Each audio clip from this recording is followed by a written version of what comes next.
Libéré, oui, je suis libéré. Mes péchés sont pardonnés. Maintenant je suis sauvé.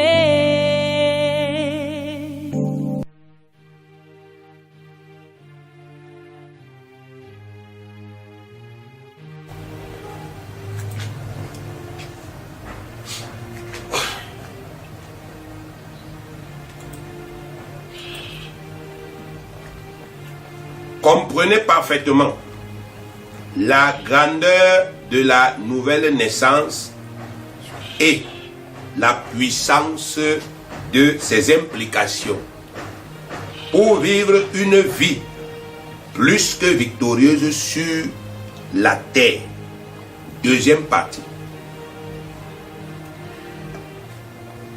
Dans la première partie de notre étude, vous avez parfaitement compris que la nouvelle naissance n'est pas le baptême d'eau, mais plutôt le grand miracle par lequel Dieu, le créateur des cieux et de la terre, vous a revêtu de sa puissance surnaturelle, le Saint-Esprit.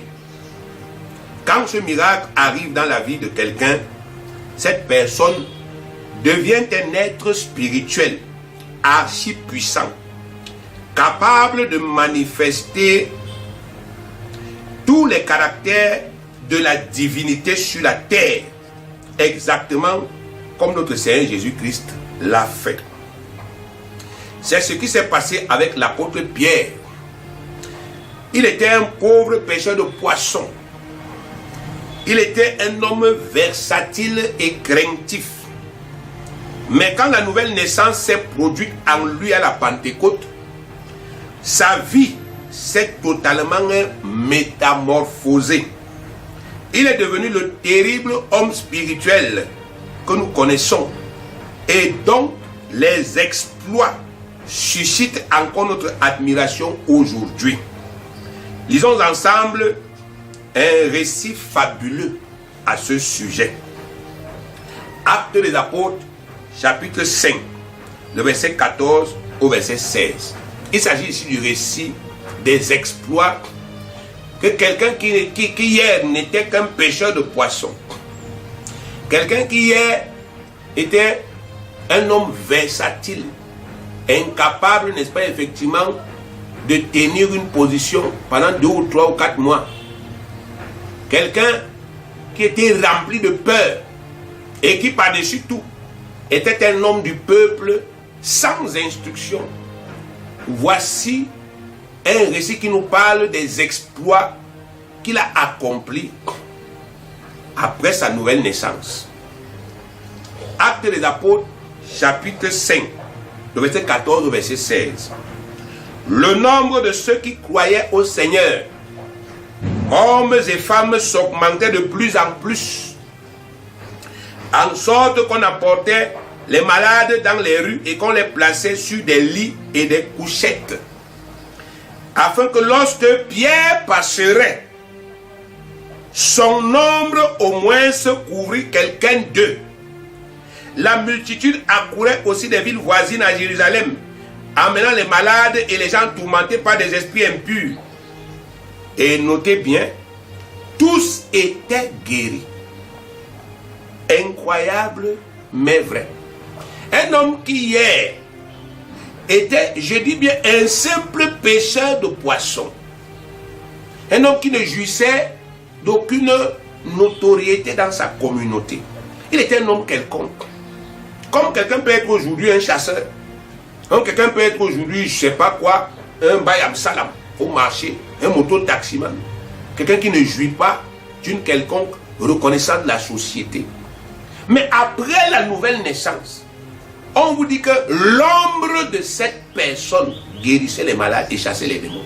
Son ombre. Donc, Pierre a tellement cru à sa nouvelle naissance, à la transformation spirituelle qui a eu lieu en lui à la Pentecôte, qu'il a commencé à manifester ça de façon naturelle. Regardez le contexte. On ne dit pas que c'est Pierre qui demandait aux gens de disposer les malades. Non. Les gens cherchaient Pierre. Quand ils savent que Pierre va passer ici, eux-mêmes ils prennent les malades, ils disposent. Il faut que son ombre seulement touche le corps du malade va guérir. Mais est-ce que vous essayez de comprendre ce que ce récit nous dit? Ce récit nous dit que toute l'humanité de Pierre avait été imprégnée par la puissance de Dieu. Toute son humanité. C'est un peu comme quand Jésus était sur la terre. Il est en face d'un aveugle de naissance. Il crache par terre. Il fait la boue. Il met sur les yeux de l'aveugle. Il lui va te laver au réservoir de Siloé. Et quelqu'un qui est né aveugle, il s'en va, il se lave. Et puis paf, ses yeux s'ouvrent. La divinité. Le Saint-Esprit que nous recevons quand nous naissons de nouveau bien-aimés, il imprègne notre nature. Il nous rend Dieu. L'ombre de Pierre a guéri les malades. C'est écrit noir sur blanc. Ça prouve que, bien-aimés, lorsque la nouvelle naissance arrive, lorsque nous recevons le Saint-Esprit, nous sommes transformés spirituellement. Nous sommes imprégnés de la divinité. Et c'est ce que Dieu voudrait que nous puissions comprendre aujourd'hui. C'est ce que Dieu veut que toi tu comprennes. Dieu veut que tu te vois à partir d'aujourd'hui comme un homme surnaturel. Parce que tant que tu continues de te voir comme, n'est-ce pas, effectivement, le petit pauvre que tu es, le petit, je ne sais pas, endetté, le petit, je ne sais pas quoi, la petite, je ne sais pas quoi, tant que tu continues de référer à toi en te basant uniquement sur les choses qui relèvent de ton humanité, tu ne peux rien faire avec Dieu. Tu vas toujours occulter l'esprit qui est en toi. Aujourd'hui, nous nous extasions encore devant la grandeur incroyable de cette puissance déployée par des hommes anodins et quelconques. Nous soupirons après ces mêmes miracles. Nous les désirons, nous les appelons, mais nous n'y parvenons pas parce que nous avons négligé de comprendre parfaitement et clairement la nouvelle naissance. Le peuple de Dieu d'aujourd'hui se livre à des pratiques bizarres, je dis bien bizarres, pour essayer d'accéder à cette puissance. Mais tous les efforts qu'il fait se soldent toujours par des échecs. Ceci prouve qu'on ne peut pas contourner la parole de Dieu. Soit nous la comprenons clairement, nous la croyons sans douter, nous la pratiquons fidèlement et nous obtenons ce qu'elle nous promet, soit nous la négligeons, nous la rejetons, ou encore nous la frelatons et nous n'obtenons absolument rien malgré tous nos efforts. La nouvelle naissance, bien-aimée, c'est le plus grand miracle qui soit arrivé dans nos vies. Le plus grand miracle, c'est notre nouvelle naissance. C'est la réception de toute la puissance de Dieu en nous, faisant de nous tous des hommes et des femmes surnaturels, aussi puissants que leur Dieu et leur Père céleste, le Créateur. Voilà ce que c'est que la nouvelle naissance. Le miracle qui nous a permis de recevoir en nous, de façon intrinsèque, en nous, la puissance de Dieu, le Saint-Esprit, et de devenir comme Dieu sur la terre. Pour vous aider à avoir une pleine conviction à ce sujet, parce que bien que ce soit vrai, il y a beaucoup d'enseignements que vous avez reçus et qui s'opposent à cette vérité et qui luttent dans vos pensées. Pendant que nous prêchons ainsi, il y a beaucoup d'enseignements que vous avez reçus qui sont en train de s'opposer à ce que nous disons. C'est pourquoi nous allons nous appesantir sur la signification du mot naissance, pour que chacun de vous puisse vraiment comprendre que ce que nous affirmons est vrai. Nous ne voulons plus qu'il y ait des doutes au sujet, n'est-ce pas, effectivement, de cet esprit-là qui est en vous. Nous voulons que chacun de vous soit pleinement convaincu qu'il est né de nouveau et qu'il possède cet esprit en lui et qu'il peut vraiment opérer cet esprit le plus naturellement du monde. Il peut être délivré, libéré, affranchi de l'hégémonie satanique. si et seulement s'il croit. Nous allons donc nous appesantir sur la signification du mot naissance que notre Seigneur a utilisé pour nous parler de ce phénomène. Il a appelé ce phénomène une naissance. Nous allons nous appesantir sur ce mot naissance. Nous allons voir ensemble pourquoi notre Seigneur Jésus a utilisé ce mot naissance et non un autre mot pour nous parler de ce grand miracle. La parole de Dieu affirme que nous sommes des dieux vivants sur cette terre. Les hommes et les femmes les plus puissants spirituellement de ce monde grâce à la nouvelle naissance. Psaume 82, le verset 6. Il est écrit, j'avais dit, vous êtes des dieux. Vous êtes tous des fils du Très-Haut. Donc, ce n'est pas un mensonge, ce n'est pas une affabulation. C'est la parole de Dieu qui dit que nous sommes des dieux. Cette même parole atteste que l'enchantement, le fétichisme, le voyage astral, les sortilèges, la divination et encore moins les maladies, quel que soit leur genre, ne peuvent prévaloir contre nous qui sommes nés de nouveau. C'est ce que la parole de Dieu dit. Tout ce que Satan fait, tout ce que le diable est capable de faire pour tuer, pour dérober, pour détruire, ça n'a pas d'effet sur nous. C'est écrit noir sur blanc. Donc ça veut dire que Satan est libre de faire ces choses contre les dieux que nous sommes. Mais ces choses sont sans effet. Ça ne peut pas avoir les effets escomptés. Parce que nous sommes immunisés spirituellement par la puissance qui est en nous. Nombre 23, 23, la partie A. Il est écrit, l'enchantement ne peut rien contre Jacob, ni la divination contre Israël. Ça ne peut rien. Bien aimé, vous savez, actuellement, je ne gaspille plus mon énergie par rapport à ces choses. Ça n'a plus de force. Ça n'a plus de puissance. Je ne gaspille pas mon énergie. Dès que j'ai parlé une fois, je m'en tiens à ça. Et ce que je dis, ça s'accomplit. Parce qu'en Christ, je suis un Dieu sur la terre. C'est ce qui est écrit. J'ai cette divinité en moi. Je suis comme mon Père. Quand mon Père dit que la lumière soit, bien aimé, il n'y a rien qui peut empêcher que cette lumière paraisse. Parce que tout ce que mon Père dit est juste. Et quand moi-même, par ma foi, je marche sur les plates-bandes de mon Père et que je dise, au nom de Jésus, sois guéri. Bien aimé, il n'y a rien qui puisse empêcher ce que je dis de s'accomplir. Parce que je porte la divinité en moi. Donc il faut que le peuple de Dieu se réveille. Nous passons du temps dans nos églises à prier pour nous-mêmes. Oh Seigneur, délivre-moi de l'enchantement. Mais il est écrit, ça ne peut rien. Ça ne peut rien. Devant la fournaise ardente, Shadrach, Meshach et Abednego n'ont pas dit à Dieu, empêche-nous de tomber dedans. Ils ont dit au roi, jette-nous à l'intérieur. Et le roi les a jetés. Mais bien aimé, il a dit que même l'odeur de la fumée n'était pas sur leurs vêtements. Nous sommes immunisés. Ce sont nos craintes. C'est notre ignorance. C'est ça qui nous lie. C'est pourquoi vous devez, n'est-ce pas, effectivement capitaliser toutes les vérités que Dieu est en train de vous donner à travers cet enchantement.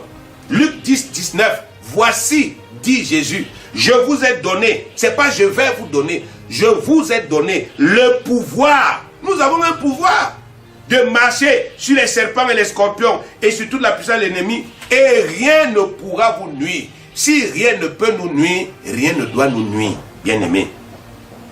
Rien ne doit nous nuire. Et il est important que nous prenions conscience de cela. Nous avons reçu en nous un pouvoir et grâce à ce pouvoir, nous pouvons vivre au-dessus de ce monde. Nous pouvons marcher sur l'eau.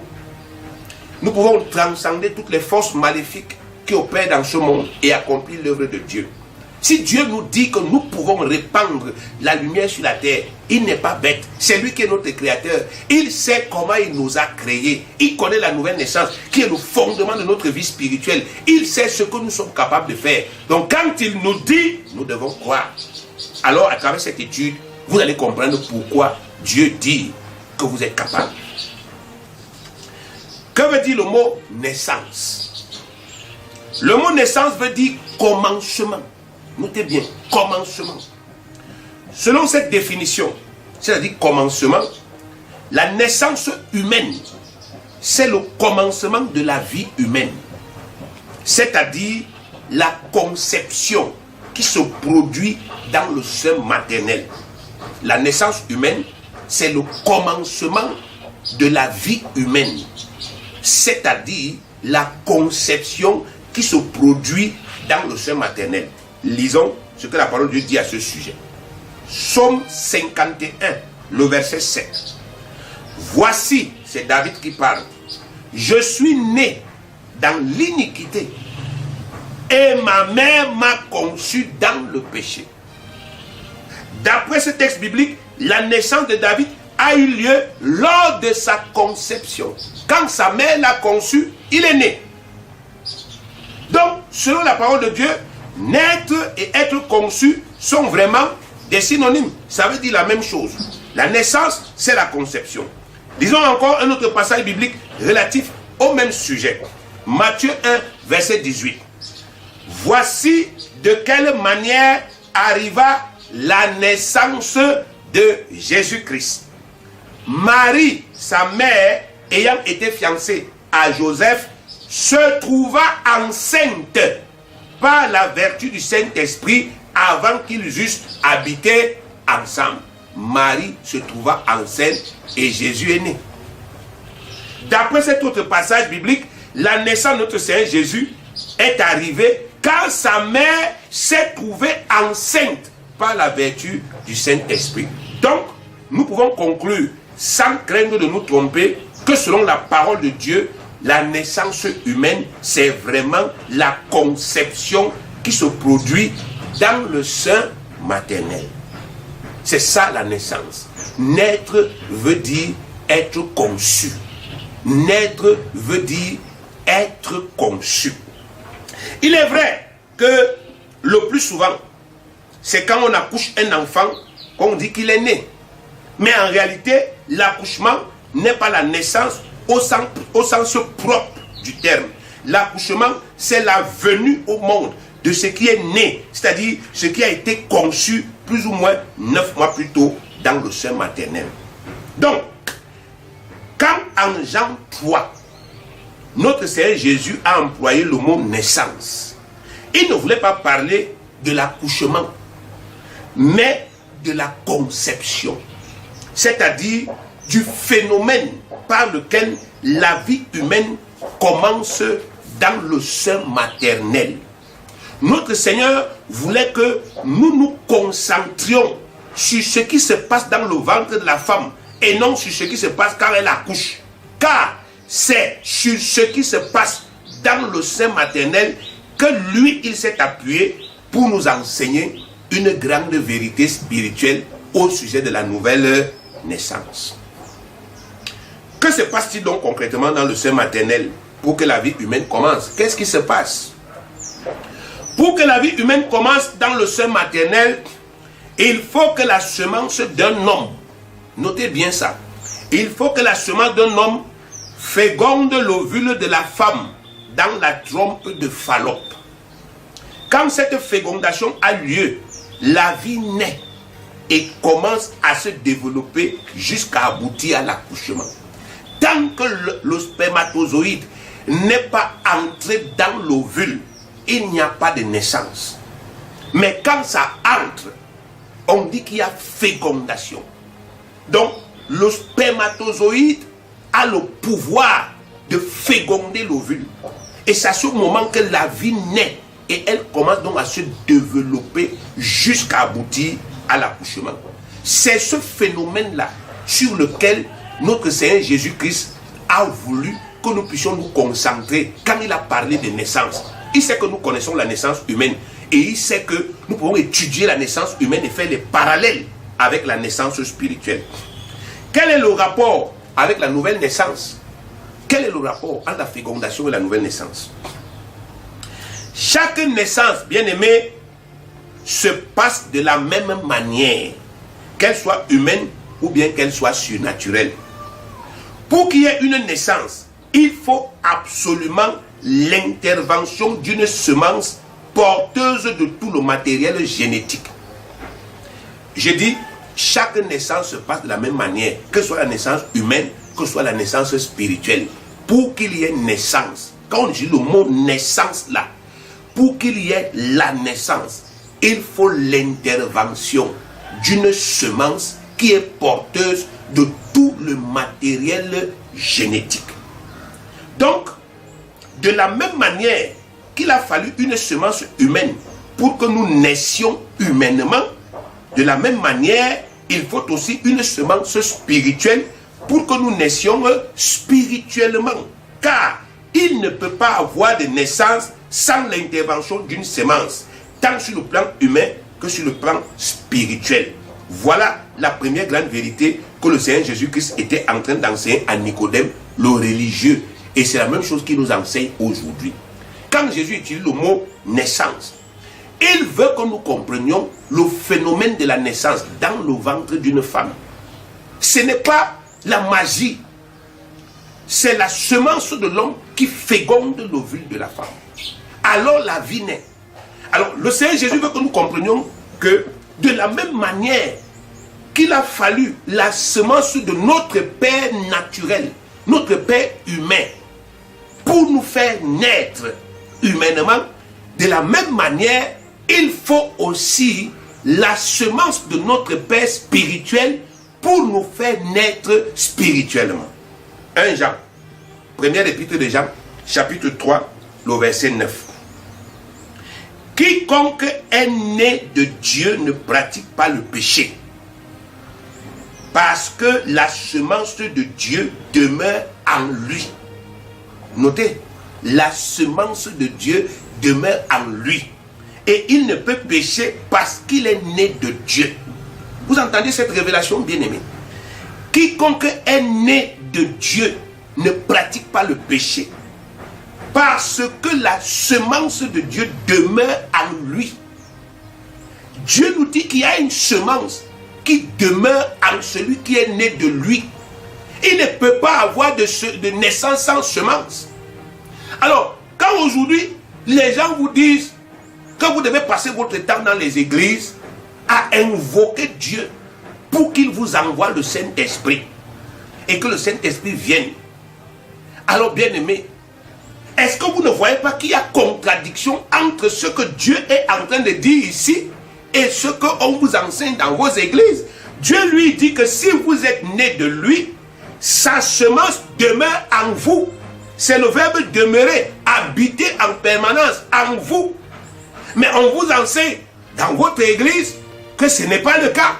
Et vous choisissez de croire en ce qu'on vous dit dans votre religion parce que vous avez peur, n'est-ce pas, effectivement, d'aller à l'encontre de vos nouveaux dieux que vous avez sur la terre, à savoir vos pasteurs et vos prêtres.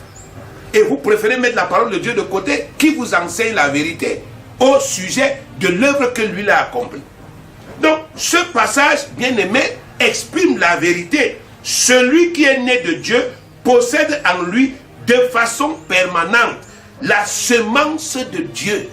Elle est en lui, elle est innée en lui, cette semence. Vous tous qui êtes nés de nouveau, vous êtes nés de Dieu. Vous avez été conçus par la semence de Dieu, le Dieu tout-puissant qui est au ciel là. C'est sa semence qui demeure en vous, c'est-à-dire habite permanemment en vous, faisant parfaitement corps avec vous. Voilà la grande vérité au sujet de la nouvelle naissance, la conception spirituelle. Si vous êtes né de Dieu, la semence de Dieu habite en vous. Vous portez une semence en vous.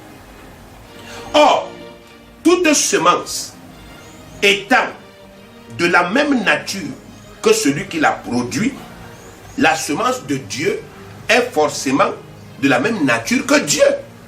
La semence de l'homme est son spermatozoïde. C'est une semence naturelle. C'est une semence physique et corruptible, partageant pleinement toutes les caractéristiques humaines. Mais Dieu n'est pas un homme. Il est esprit et il est saint. Donc sa semence ne peut pas être le spermatozoïde. Sa semence ne peut être que comme lui-même, c'est-à-dire esprit et sainte. Jean 4, 24 dit que Dieu est esprit. Apocalypse 4, 8, dit que Dieu est 3 fois saint, c'est-à-dire parfaitement incorruptible. Si la semence de Dieu est comme Dieu, ça veut forcément dire que cette semence est esprit et elle est sainte comme lui. Donc la semence de Dieu, c'est son Saint-Esprit qu'il implante en tous ceux qui croient en Jésus-Christ depuis la Pentecôte. Voilà la vérité. La semence de Dieu, c'est son esprit. Chaque semence est de la même nature que celui qui l'a produit. Je suis un homme. Sur le plan humain, je produis une semence. La semence là est comme moi. C'est pourquoi quand je l'implante dans l'ovule de ma femme, l'enfant qui naît là me ressemble. Parce que dans ma semence, il y a mes caractères. Il naît comme moi. Il me ressemble. Dieu n'est pas un homme. C'est pourquoi quand il plante sa semence en l'homme, l'homme lui ressemble. Et la semence de Dieu est comme Dieu. C'est son Saint-Esprit. Il implante ça en l'homme. Éphésiens 1,13. En lui, c'est-à-dire en Jésus, vous aussi, après avoir entendu la parole de la vérité, l'évangile de votre salut, en lui vous avez cru et vous avez été scellés du Saint-Esprit qui avait été promis. Vous avez été scellés. Donc si vous avez cru, vous êtes scellés du Saint-Esprit. C'est écrit, noir sur blanc. Qu'est-ce qui explique ces prières de sorcellerie que vous continuez de faire? Oh, Saint-Esprit descend. Pourquoi vous faites ça? Alors que Dieu vous dit que vous êtes déjà scellés par cet esprit. Acte 5, verset 32. Acte chapitre 5, verset 32. Nous sommes témoins de ces choses. De même que le Saint-Esprit que Dieu a donné à ceux qui lui obéissent. Le Saint-Esprit que Dieu a donné. Le Saint-Esprit que Dieu a donné à ceux qui lui obéissent. Il a déjà donné. Pourquoi vous lui demandez encore de vous donner? Il a déjà donné. Il ne se répand pas de ses dons, donc il ne reprend jamais. 1 Corinthiens 6, 19. Ne savez-vous pas que votre corps est le temple du Saint-Esprit qui est en vous, que vous avez reçu de Dieu et que vous ne vous appartenez point à vous-même? Vous voyez un reproche que l'apôtre Paul a fait aux Corinthiens.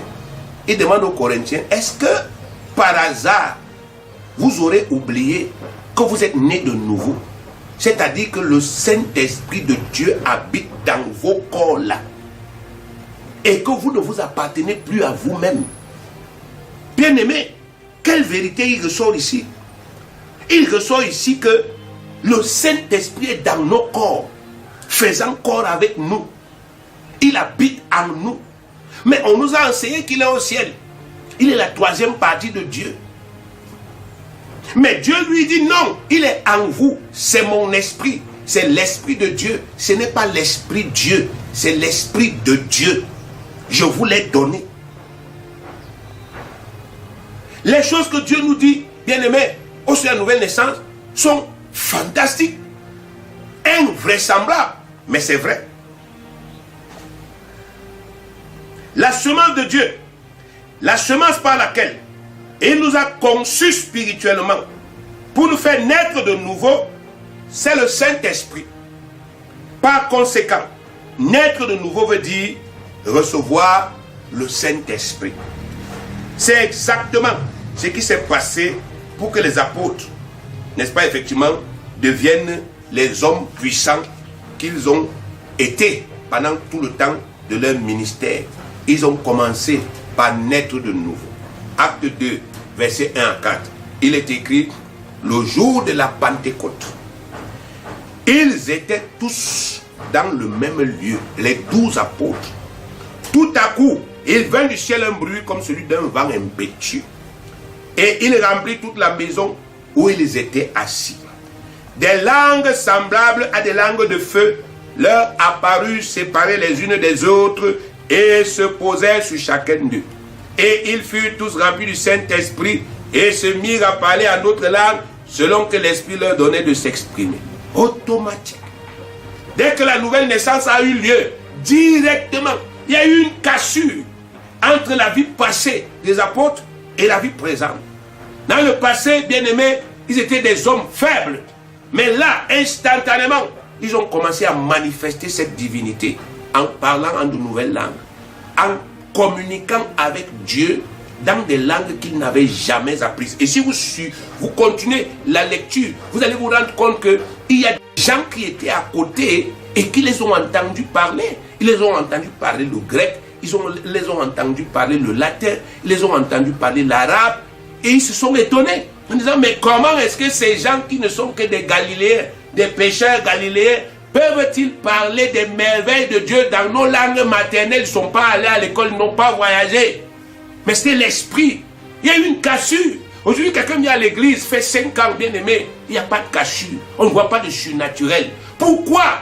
Parce que les gens ne sont plus centrés sur la nouvelle naissance. Ils sont centrés sur tout, sauf sur l'essentiel, le fondement. C'est la même chose qui s'est produite pour que Saul, le religieux, persécuteur de l'église, devienne le grand apôtre Paul, serviteur de la foi qu'il combattait. Saul a même cautionné qu'on tue les chrétiens. Mais le jour où il est né de nouveau, bien aimé, il y a eu une cassure, une transformation. Acte 9, verset 17. Ananias sortit, et lorsqu'il fut arrivé dans la maison, il imposa les mains à Saul en disant, Saul, mon frère, le Seigneur Jésus qui t'est apparu sur le chemin par lequel tu venais, m'a envoyé pour que tu recouvres la vue et que tu sois rempli du Saint-Esprit. Rempli. Et qu'est-ce qui s'était passé? Il a reçu cet esprit, il est né de nouveau, bien-aimé, et immédiatement, il a commencé à prêcher. C'est ce qui s'est passé pour que Corneille, le premier païen évangélisé par l'apôtre Pierre, soit sauvé avec toute sa famille. La nouvelle naissance, la réception du Saint-Esprit. Acte 10, 44 à 46. Comme Pierre prononçait encore ces mots, le Saint-Esprit descendit sur tous ceux qui écoutaient la parole. Tous les fidèles circoncis qui étaient venus avec Pierre furent étonnés de ce que le don du Saint-Esprit était aussi répandu sur les païens, car ils les entendaient parler en langue et glorifier Dieu. Extraordinaire. Hier, Corneille n'imaginait même pas qu'il pouvait être un homme surnaturel. Il voulait seulement être sauvé. Mais il ne connaissait pas que, en plus d'être sauvé, il y a un bonus. Il y a, n'est-ce pas, effectivement, la réception de la divinité. Et lorsque, n'est-ce pas, effectivement, l'homme de Dieu est venu chez lui, il a commencé à prêcher. Corneille et sa famille ont cru. Bien aimés, ils sont nés de nouveau. Le récit de Corneille a en plus la particularité de prouver qu'il n'y a aucun lien entre le baptême d'eau et la nouvelle naissance. Car Corneille et sa famille n'avaient jamais été baptisés dans l'eau. Mais ça ne les a pas empêchés de naître de nouveau. Il est dit dans Acte 10, 46, n'est-ce pas, à 48. Alors Pierre dit, peut-on refuser l'eau du baptême à ceux qui ont reçu le Saint-Esprit aussi bien que nous? Et il ordonna qu'ils fussent baptisés au nom du Seigneur. Sur quoi il le priait de rester quelques jours auprès d'eux. Donc, quand Pierre voit que Corneille a reçu le Saint-Esprit, alors qu'il n'a jamais été baptisé dans l'eau, il dit que, mais pourquoi est-ce qu'on va refuser de les baptiser? Parce que vous savez, Pierre était un juif. Et les juifs avaient une loi tellement forte qu'il leur interdisait même de manger avec les non-juifs. Donc, malgré le fait que Corneille avait reçu le Saint-Esprit, pour Pierre, c'était difficile d'admettre dans sa tête que, effectivement, cet homme-là fait partie du peuple. Mais Dieu avait donné une révélation à Pierre à l'avance. Dieu avait dit à Pierre que, vas-y, va chez Corneille, n'aie pas peur d'entrer là-bas, va, c'est moi qui t'envoie. Et Pierre a pris, au lieu de prendre 3 témoins, Pierre a pris 6 témoins. Parce qu'il savait que lorsque les autres apôtres allaient apprendre qu'il est entré chez Corneille, on allait lui faire un procès. On allait lui demander de rendre compte. On allait estimer qu'il a violé la loi de Moïse. Alors il s'est prémuni. Il a pris des témoins qui devaient attester que c'est Dieu qui l'a envoyé et qui devait relater tout ce qui s'est passé. Donc quand il arrive là-bas, Dieu lui montre que Pierre, il n'y a plus de différence entre les hommes actuellement. Tous ceux qui croient en Jésus-Christ naissent de nouveau. Qu'ils soient juifs, qu'ils ne soient pas juifs. Il n'y a plus de différence. Je ne regarde pas ça parce que tous les hommes ont péché de la même manière. Donc il fallait délivrer Pierre, n'est-ce pas, effectivement, des liens qu'il avait dans sa pensée et qu'il empêchait. Vous savez, Jésus avait dit, allez jusqu'aux extrémités de la terre. Mais Pierre n'est jamais sorti de Jérusalem. Il était toujours là. Parce que dans sa tête, il ne concevait pas que ce soit possible de prêcher à un non-juif. Il a fallu que le Seigneur Jésus lui apparaisse et qu'il lui dise, va chez Corneille. Parce que Corneille n'était pas juif. Va entrer là-bas. Et Pierre est parti et il a vu un miracle. Comment est-ce que le Saint-Esprit vient sur Corneille et sur toute sa famille. Ils naissent de nouveau, de la même manière que lui, Pierre, il est né de nouveau. Alors que Corneille n'était pas juif, alors que Corneille n'a pas été baptisé dans l'eau. Donc ce récit-là nous montre que, bien aimé, ce n'est pas une condition être baptisé dans l'eau pour recevoir le Saint-Esprit. Il n'y a pas de lien. Et le jour là, Pierre a dit, baptisez-les dans l'eau. Mais bien aimé, je vais vous dire une chose. Corneille n'a jamais été baptisé dans l'eau. Quelque chose s'est produit avant qu'on ne baptise Corneille et sa famille dans l'eau. Ce jour-là, cette même journée-là, il y a eu un miracle. Quand nous poursuivons la lecture de ce récit dans Acte 11, parce que le récit ne finit pas en Acte 10, il continue en Acte 11, on voit que finalement, Corneille et les siens n'ont pas été baptisés dans l'eau parce que c'est ce jour-là que Pierre avait compris que ce n'était plus nécessaire. Lisons donc Acte 11, à partir du verset 15 au verset 18. Lorsque, c'est un compte rendu, il fait le compte rendu aux autres apôtres. Lorsque je me fus mis à parler, le Saint-Esprit descendit sur eux comme sur nous au commencement. Et je me souvins de cette parole du Seigneur. Jean a baptisé d'eau, mais vous serez baptisés du Saint-Esprit. Or, puisque Dieu leur a accordé le même don qu'à nous, qui avons cru au Seigneur Jésus, pouvais-je moi m'opposer à Dieu? Après avoir entendu cela, ils se calmèrent et ils glorifièrent Dieu en disant, Dieu a donc accordé la repentance aussi aux païens afin qu'ils aient la vie. Il s'agit ici du compte rendu que Pierre a fait aux apôtres concernant les événements qui se sont produits chez Corneille. Au verset 16, il dit, et je me souvins de cette parole. Et je me souvins de cette parole. Jean a baptisé d'eau, mais vous serez baptisés du Saint-Esprit. Donc, quand Pierre a ordonné que Corneille et sa famille soient baptisés dans l'eau, le Seigneur lui a rappelé ce qu'il leur avait dit en Acte 1:5, à savoir, car Jean a baptisé d'eau, mais vous, dans peu de jours, vous serez baptisés du Saint-Esprit. Incroyable, mais vrai. Bien-aimé, il a fallu 15 ans au grand apôtre Pierre pour comprendre que le baptême d'eau avait été remplacé par le baptême du Saint-Esprit. 15 ans, parce que de Acte 2 jusqu'à Acte 10, il y a pratiquement 15 ans, 15 ans qui sont écoulés. Donc, le jour-là, Pierre s'est donc souvenu que, donc maintenant, ce n'est plus nécessaire de baptiser les gens dans l'eau, alors qu'il avait déjà ordonné, et c'est ce que lui faisait. Quand quelqu'un confessait Jésus-Christ à l'époque de Pierre, Pierre le baptisait dans l'eau. Mais le jour-là, chez Corneille, quand il a ordonné que Corneille et sa famille soient baptisés dans l'eau, le Seigneur Jésus lui a dit, c'est plus nécessaire. Ils sont déjà nés de nouveau. Tu ne le vois pas. Ils n'ont plus besoin de ça. Le baptême là est passé. Et c'est ce jour-là que Pierre a corrigé sa croyance. 15 ans plus tard. Ce n'est donc pas étonnant que malgré toutes ces évidences, la plupart des enfants de Dieu d'aujourd'hui n'arrivent pas encore à le comprendre. Mais nous continuons de prier et de travailler pour que les yeux des gens s'ouvrent afin qu'ils comprennent clairement la nouvelle naissance et qu'ils commencent vraiment à vivre une vie puissante sur cette terre. Une vie miraculeuse qui confirme la parole de Dieu et qui contribue au salut, même des plus sceptiques. C'est encore grâce à la nouvelle naissance, bien aimé, que quelques 12 croyants éphésiens, anodins, qui jusque-là n'avaient connu que le baptême d'eau, ont reçu le Saint-Esprit et sont devenus les puissants collaborateurs avec lesquels l'apôtre Paul a évangélisé toute l'Asie mineure en seulement 2 ans et 6 mois. Lisons Acte 19, versets 1 à 7. Pendant qu'Apollos était à Corinthe, Paul, après avoir parcouru les hautes provinces de l'Asie, arriva à Éphèse. Ayant rencontré quelques disciples, il leur dit, « Avez-vous reçu le Saint-Esprit quand vous avez cru ?» Ils lui répondirent, « Nous n'avons pas même entendu dire qu'il y a un Saint-Esprit. » Il dit, « De quel baptême avez-vous donc été baptisés ?»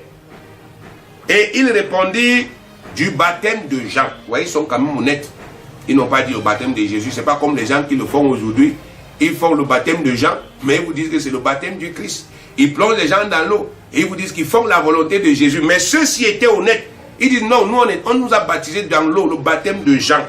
Alors Paul dit, Jean a baptisé du baptême de repentance, disant au peuple de croire en celui qui venait après lui, c'est-à-dire en Jésus. Sur ces paroles, il fut baptisé au nom du Seigneur Jésus. Sur ces paroles. Quelles paroles? Croyez au Seigneur Jésus. Donc quand ils ont cru au Seigneur Jésus, selon les paroles là, il fut baptisé en son nom. Lorsque Paul leur eut imposé les mains, le Saint-Esprit vint sur eux et ils parlaient en langue et prophétisaient. Ils étaient en tout environ 12 hommes. Bien aimé, regardez. 5 minutes plus tôt, ces gens ne connaissaient même pas la nouvelle naissance. Mais 5 minutes plus tard, on les voit parler en langue et prophétiser. On voit la nouvelle naissance s'accomplir. Parce qu'il y a eu un homme de Dieu qui est venu et qui les a aidés à corriger leurs croyances.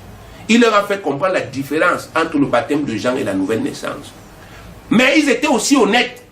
Et ce qui manque aujourd'hui, dans les milieux chrétiens, c'est l'honnêteté. Les gens ne sont plus honnêtes. Ils sont orgueilleux et prétentieux. Ils sont accrochés à leurs dogmes, à leurs principes qu'ils sont inventés. Ils sont incapables de se rendre compte que je m'accroche à ça, mais ça n'a pas d'efficacité. Chaque fois que vous allez dans une église pour prêcher, les gens qui vous disent, qui sont déjà des enfants de Dieu, vous avez encore besoin de les délivrer. Quelle incongruité. Aujourd'hui, les malades sont dans l'église. Et ils ne comprennent pas que c'est un message que Dieu est en train de leur adresser. Dieu est en train de leur dire, mais si vraiment vos rituels là, c'était ça la vérité, pourquoi vous êtes toujours liés? Pourquoi vous êtes toujours malade? Si c'était vos rituels là qui étaient la vérité, c'était le fait de vous plonger dans l'eau qui vous conférait la vie éternelle et vous sauver et vous délivrer. Pourquoi malgré tout ce qu'on a fait là, vous êtes toujours dans les liens? Pourquoi? Mais malheureusement, les gens n'arrivent plus à réfléchir objectivement. Parce qu'aujourd'hui, il y a beaucoup de propriétaires, n'est-ce pas, de croyants.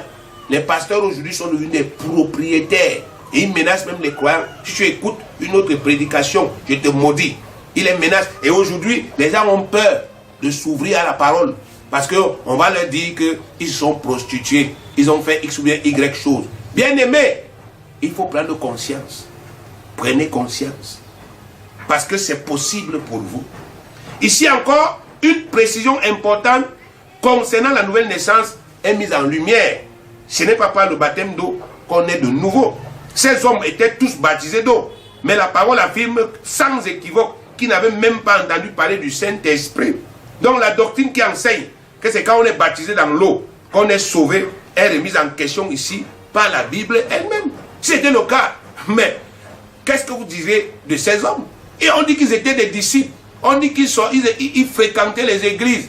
Ils étaient baptisés dans l'eau. Mais, bien aimé, ils n'avaient pas de Saint-Esprit. Ça prouve qu'on leur a enseigné une croyance qui était erronée. On leur a enseigné quelque chose qui était déjà dépassé. Et ils voulaient, n'est-ce pas, effectivement, prendre une chose qui était en vigueur à l'époque de Jean-Baptiste pour venir la mettre en pratique à l'époque de Jésus-Christ. À l'époque de l'Église, pardon, ça ne peut pas marcher. L'époque des évangiles, c'est une époque. L'époque de l'Église, c'est une autre époque. Actuellement, le baptême qui est en vigueur, il n'y a qu'un seul. C'est le baptême du Saint-Esprit. Le baptême par lequel vous naissez de nouveau. Bien aimé, ce que notre Dieu voudrait vous faire comprendre aujourd'hui, c'est que la nouvelle naissance, c'est le plus grand miracle qui soit arrivé dans votre vie. Le plus grand miracle qui soit arrivé dans votre vie.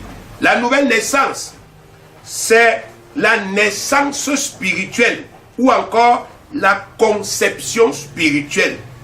De la même manière que votre Père humain vous a conçu pour que vous naissiez, votre Père spirituel vous a aussi conçu. De la même manière que c'est par sa semence humaine que votre Père humain vous a conçu, c'est aussi par la semence spirituelle que votre Père spirituel vous a aussi conçu. C'est le miracle par lequel Dieu a implanté en vous sa semence incorruptible, le Saint-Esprit, faisant de vous un homme spirituel aussi puissant que Dieu lui-même.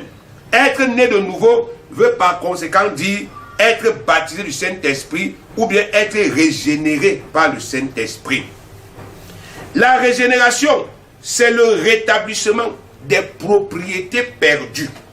Au commencement, notre ancêtre Adam, le premier homme, avait été créé à l'image de Dieu. Cette expression « créé à l'image de Dieu » veut dire qu'il possédait toutes les aptitudes spirituelles de Dieu. Il était comme Dieu. Dieu lui avait donné son Saint-Esprit, faisant ainsi de lui un Dieu sur la terre. Le premier homme avait cet esprit sur lui. Le premier homme était un Dieu grâce à cet esprit. Le premier homme dominait la terre grâce à cet esprit. Mais suite à son péché, il a perdu toutes ses propriétés spirituelles. Il est mort spirituellement. C'est-à-dire cet esprit est quitté sur lui. Ce n'était pas en lui, c'était sur lui. Cet esprit est quitté sur lui et s'est retourné à Dieu. Et depuis cette mort spirituelle, tous les descendants de cet homme naissent spirituellement dégénérés, c'est-à-dire sans propriété spirituelle, sans esprit de Dieu. C'est pourquoi Dieu a inventé donc la nouvelle naissance pour permettre aux descendants d'Adam qui ont cru en Jésus-Christ depuis la Pentecôte de recevoir à nouveau cet esprit, cette puissance, mais maintenant en eux, de façon intrinsèque, pour que ça ne quitte plus, pour que ça fasse corps avec eux. La nouvelle naissance est donc le baptême du Saint-Esprit, le baptême de la régénération, le seul baptême qui nous sauve. Notre père Adam, il avait cet esprit sur lui, mais il a péché, cet esprit est parti, on dit mort spirituelle. Mais Dieu a donc inventé un miracle qu'il appelle la nouvelle naissance. Un miracle par lequel il remet cet esprit en tout homme et en toute femme qui croit aujourd'hui, dans cette époque-ci, qui croit en son Fils Jésus-Christ et qui le reçoit comme son Seigneur personnel. Dieu met cet esprit en cet homme-là pour que cet esprit fasse corps avec cet homme, que cet esprit soit une part de cet homme et que cet esprit-là, n'est-ce pas, communique à cet homme-là la divinité, qu'il fasse de cet homme un fils de Dieu, un homme surnaturel sur la terre, qu'il régénère cet homme-là. Parce que notre Père a perdu ça, donc il faut nous redonner ça. On parle donc de régénération. Donc c'est pour ça que Tite 3,5 dit, il nous a sauvés, Dieu nous a sauvés, non à cause des œuvres de justice que nous aurions faites, mais selon sa miséricorde, par le baptême de la régénération et le renouvellement du Saint-Esprit. Toute naissance est l'œuvre d'un père et non celle d'un fils. Votre naissance humaine n'est pas votre œuvre, c'est celle de votre père terrestre. Ce n'est pas vous qui vous êtes né. Parce que j'entends des choses aujourd'hui dans le christianisme. Parfois vous entendez des gens qui sont sincères, hein, c'est vrai, je ne mets pas en doute leur sincérité. Mais ils disent, quand je vois tel frère, hein, il se comporte comme quelqu'un qui n'est même pas né. Il n'est pas né de nouveau. Il n'est pas né de nouveau parce que moi, quand je le regarde, je vois que... Regardez un peu comment est-ce que le peuple de Dieu se met à juger aujourd'hui. Donc vous regardez un enfant de Dieu qui a confessé Jésus-Christ et vous dites, vous voyez qu'il n'est pas né de nouveau. Comment vous pouvez voir quelque chose qui est spirituel et invisible? Parce qu'on vous a donné d'autres critères pour juger. La nouvelle naissance, la naissance n'est pas l'œuvre de celui qui naît. Ma naissance n'est pas mon œuvre, c'est l'œuvre de mon Père. C'est lui qui m'a accouché. De la même manière, votre naissance humaine, votre naissance spirituelle, ou bien votre nouvelle naissance, n'est pas votre œuvre, mais c'est l'œuvre de votre Père spirituel, qui est Dieu. La nouvelle naissance, c'est l'œuvre de Dieu. C'est Dieu qui nous accouche. C'est Dieu qui nous conçoit. C'est Dieu qui nous crée en Christ. Ce n'est pas notre œuvre. Or, la Bible dit que tout ce que Dieu fait est excellent et c'est parfait. Jacques 1, verset 17.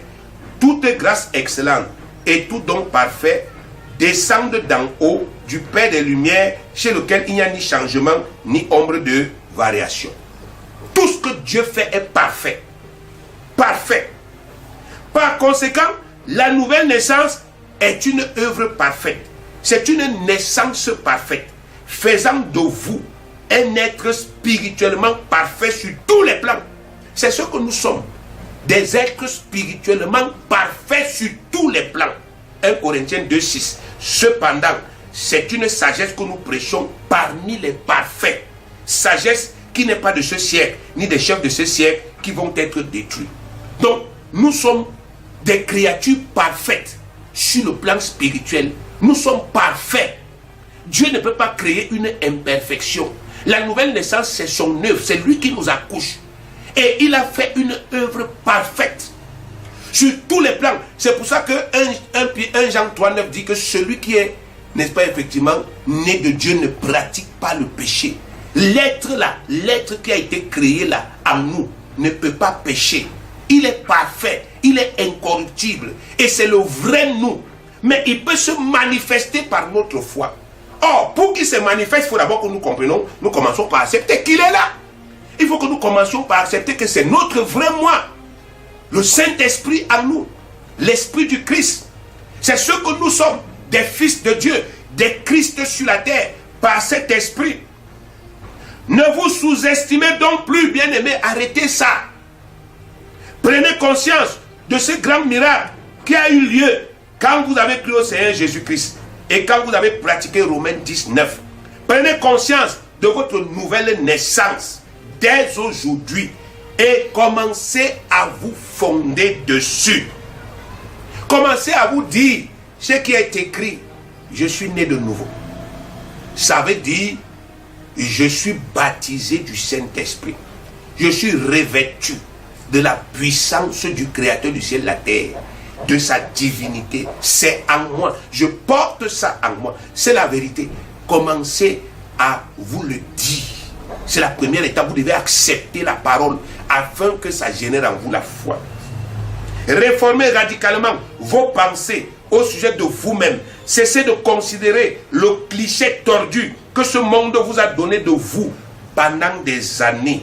Commencez à considérer votre nouvelle naissance, le grand miracle par lequel Dieu vous a rempli à déborder de son Saint-Esprit, la puissance d'en haut. Et les choses commenceront à changer favorablement dans votre vie. Car seul un Dieu vivant peut venir à bout des esprits méchants qui dominent ce monde. Et ce Dieu vivant, c'est vous qui êtes devenus par la nouvelle naissance des fils de Dieu. Donc bien aimé, voilà ce que le Seigneur voulait que je puisse partager avec toi. Voilà, n'est-ce pas, effectivement, ce que le mot naissance signifie pour nous. Ça signifie conception.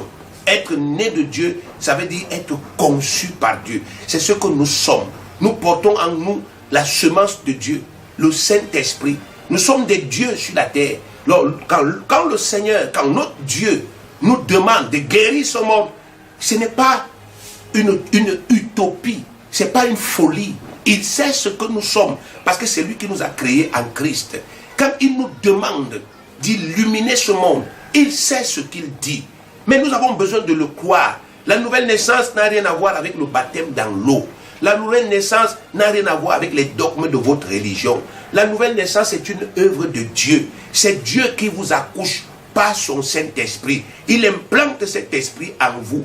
Et à travers cette implantation, il vous communique sa propre divinité. De la même manière que votre Père a implanté un jour sa semence naturelle dans l'ovule de votre mère et vous êtes né. Il vous a conféré sa vie. Si on fait le test de paternité spirituelle, on va voir que vous avez le même ADN spirituel que Dieu. Mais ça là, c'est ce que vous ignorez. Et dans tous vos combats contre le diable, vous abordez, n'est-ce pas, effectivement, cette bataille-là, cette lutte-là, en tant que des simples êtres humains, et Satan vous tape.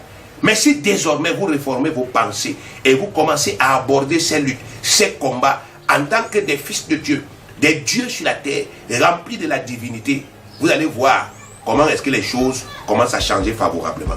Que Dieu vous bénisse au nom de Jésus-Christ.